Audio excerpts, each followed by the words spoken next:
안녕하세요. 4월 14일자 스트리트 뉴스를 말씀드리겠습니다. 오늘의 뉴스는 존슨앤존슨 백신이 혈전증 부작용으로 접종 중단되었다는 뉴스입니다. Clotting disorder confounds scientists.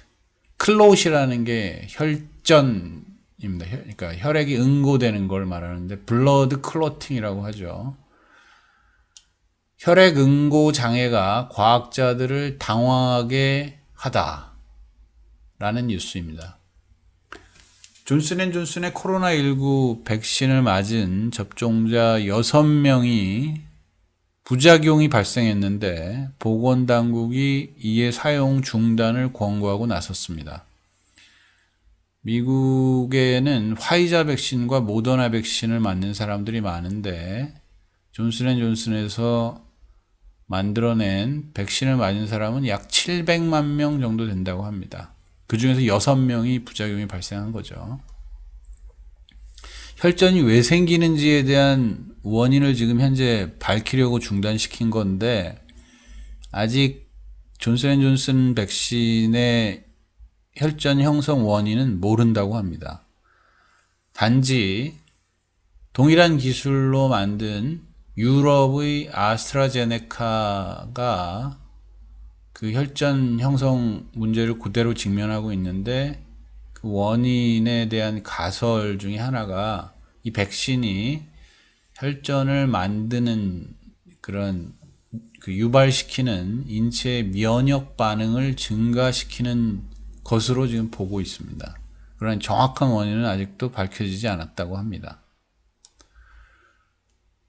4월 달에 뉴 잉글랜드 의학저널에 실린 연구 결과에 의하면 독일과 노르웨이가 연구한 건데요. 혈전 형성을 돕는 혈액의 구성 요소인 혈소판 표면상에 단백질을 타겟으로 하는 면역 반응이 발생하는 게 그 원인이 아닌가라는 연구가 발표되었습니다. 6명의 부작용에 직면한 분들은 뇌정맥 혈전증 CVST라는 것을 진단받았는데 그 혈전이 하필이면 이제 뇌 안에 커다란 혈관들 안에 형성되는 증세가 나타났다는 거예요.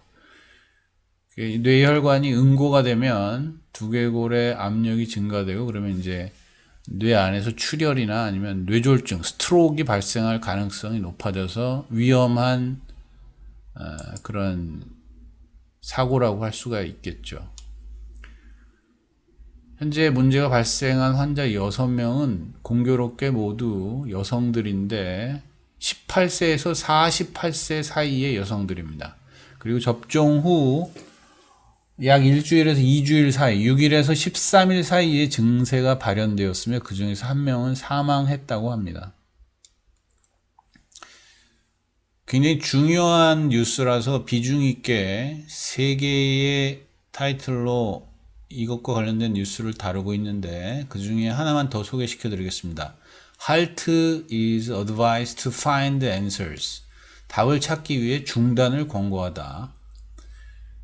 백신 접종 후에 일반 증세와 차이가 있다고 합니다.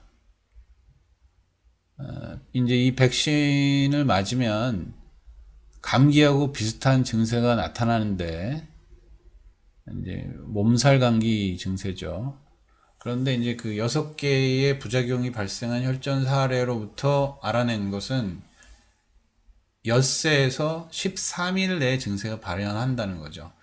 근데 독감은 실제로 백신 접종 후에 하루 안에 발생한다라는 차이점이 있습니다.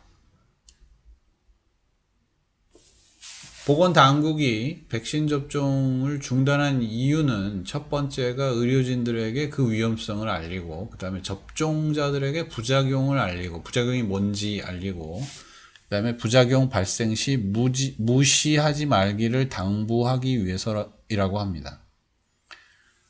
현재 이 위험에 대처하기 위해서 혈전 응고제, 블러드 thiner라고 하는데 혈전 응고제를 사용하지 말 것을 명령했습니다.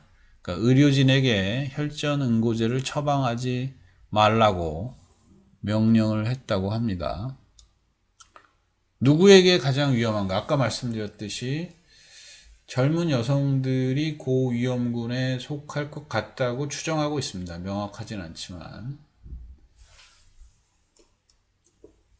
아스트라제네카의 경우에는 이제 이거는 미국보다는 유럽에서 사용되죠. 실제 아직도 미국에서 아스트라제네카를 허가를 내주지 않았습니다.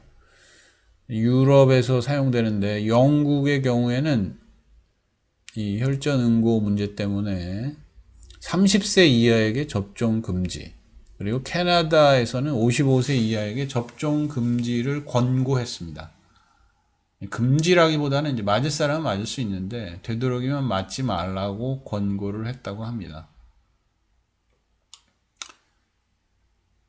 두 가지 진영의 백신이 나왔죠, 이번에. 하나는 이제 존슨앤존슨이고 또 하나는 그러니까 존슨앤존슨과 아스트라제네카고 또 하나는 파이저와 모더나죠.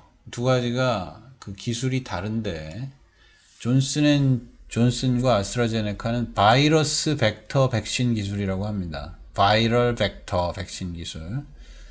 이것은 사람의 면역 체계가 신종 바이러스에 대항하도록 만드는 백신입니다. 기존의 이제 백신하고 유사하죠. 백신 내에 바이러스를 내장시켜가지고 그 바이러스가 내장시켜가지고 작동되게 하는 건데, 그래서 바이러스가 감기를 일으킵니다. 약한 바이러스를 넣는 거죠. 인체는 해롭지 아니한데 그렇게 주장되는데 이제 이번에 밝혀진 게 혈액이 응고되는 그런 부작용이 나온 거죠. 이제 여기에는 기술적으로 볼 때 보호 면역 반응을 동작시키는 유전자 코드를, 지시사항을 그 바이러스에 넣은 거죠. 그래서 그 바이러스가 이제 인체에 들어가서 이 보호 면역 반응을 배우도록 이렇게 해준 겁니다. 유전자 방식에 의한 바이러스 백신이라고 할 수가 있죠. 반면에 파이저와 모더나, 이제 미국 사람들이 제일 많이 맞고 있는 파이저와 모더나는 mRNA라는 기술로 만든 겁니다. mRNA 기술로 동일한 목적을 달성하기 위해서 만들어진 백신입니다. 그리고 이 방식으로 만들어진 백신 접종자 중에는 아직 혈전 문제가 나타나지 않았다고 합니다. 사실 이제 mRNA 방식, 이제 메신저 RNA라는 건데, 메신저 RNA라는 연구는 20년 넘게 이분이 해왔습니다. 드루 바이즈만, 펜실베니아 대학교 의과대학 교수인데, 이분이 mRNA 방식의 백신을 만들게 된 결정적인 공헌자라고 할 수 있습니다. 실제로 만들어낸 사람은 이제 모더나 사장님하고, 그 다음에 이 바이오엔테크 사장 부부하고 이런 분들이 만들었는데, 그 mRNA 기술을 채택하게 만든 거죠. 20년 동안 mRNA의 사업화에 대해서 고민을 많이 했는데, 이 염증이 많이 생겨가지고 실질적으로 적용하기가 어려웠었던 그런 상황에, 지금 이제 이번에 이 백신은 인테림이라고 해가지고 긴급 허가를 내준 겁니다. 그러니까 임상실험을 제대로 장기간 하지 않고 내준 허가이었기 때문에 지금 이 mRNA 방식의 백신이 허가를 받게 된 거죠. 그런데 이제 다른 백신하고 달리 이 백신들은 상대적으로 효과도 높고 부작용도 적은 그런 백신이 된 거죠. 이제 약성과 독성이 다 문제가 없는, 다 효과적이고 문제가 없는 그런 좋은 백신으로 드러나게 됐습니다. 자, 드루 바이즈맨이라는 이 의사 선생님, 화이자의 백신을 만들게 하고 모더나의 백신을 만들게 한 이분을 마지막으로 보면서 오늘의 뉴스, 혈전증 부작용으로 접종 중단된 존슨앤존슨, 그리고 유럽의 여러 나라에서도 중단되고 있는 아스트라제네카 백신에 대한 이야기를 말씀드렸습니다. 제가 오늘 말씀드린 것 중에는 그 부작용의 증세가 뭔지 알고, 그 다음에 그걸 무시하지 말라는 이 뉴스의 내용, 되게 중요한 것 같습니다. 혈전 응고제를 사용하면 안 된다는 거, 이런 점들을 참고하시면 좋을 것 같습니다. 오늘의 뉴스를 마치도록 하겠습니다.